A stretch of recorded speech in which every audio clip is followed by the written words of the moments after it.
اللہ تبارک و تعالی کا ارشاد ہے ایاک نعبد و ایاک نستعین، سورہ فاتحہ۔ پوری سورہ ہی بہت مشہور ہے، بچے بچے کو یاد ہے، اور ایک ایک کلمہ جو ہے اس کا،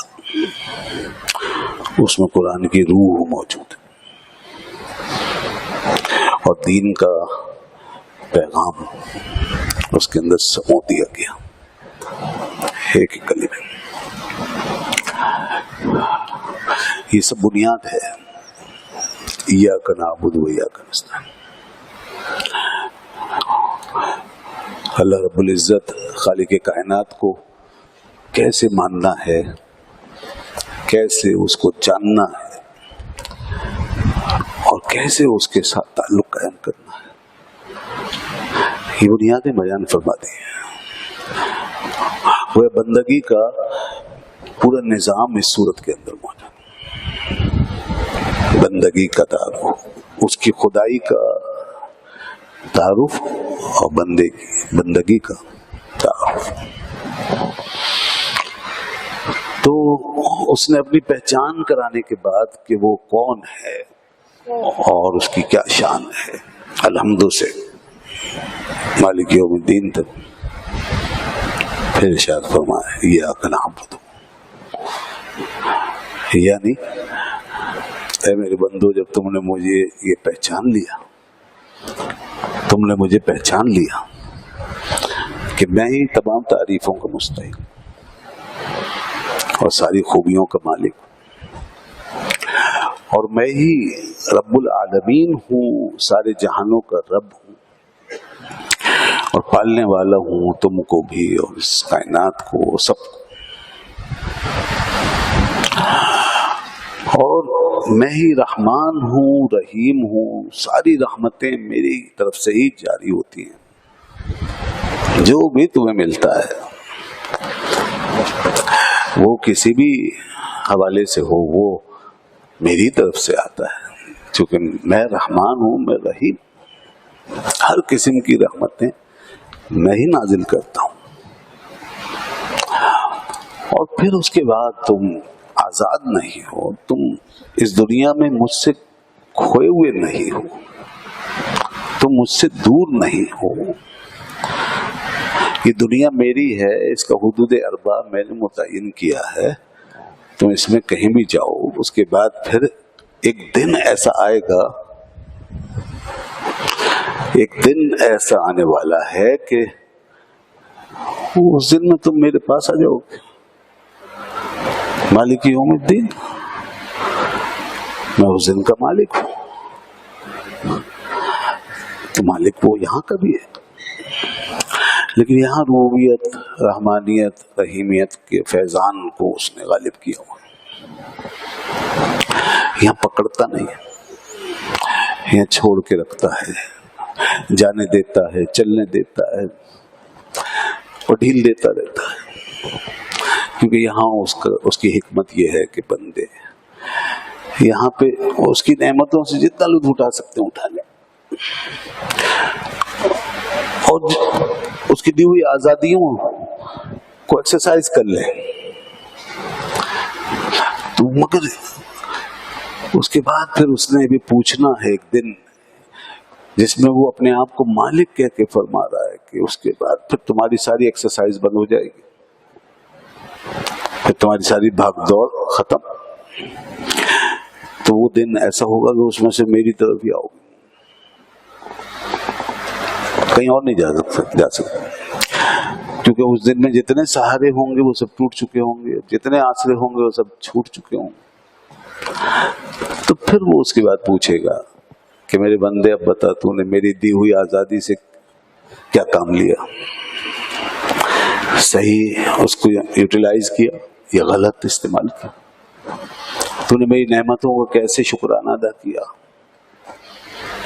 تو یہ سب کچھ ایک پورا منظر ہے انسان کے لیے، اگر انسان اس بات پہ غور کرے تو پھر اس کے بعد سوائے اس کے اور کیا چاہ رہا ہے کہ ایاک نعبد و ایاک نستعین، اے اللہ کل ہماری گردنیں پکڑ پکڑ کے تیرے آگے لائے جائے، اس سے پہلے ہم تیرے آگے آنے کو تیار ہیں، اے اللہ ہم تیری عبادت کرتے ہیں.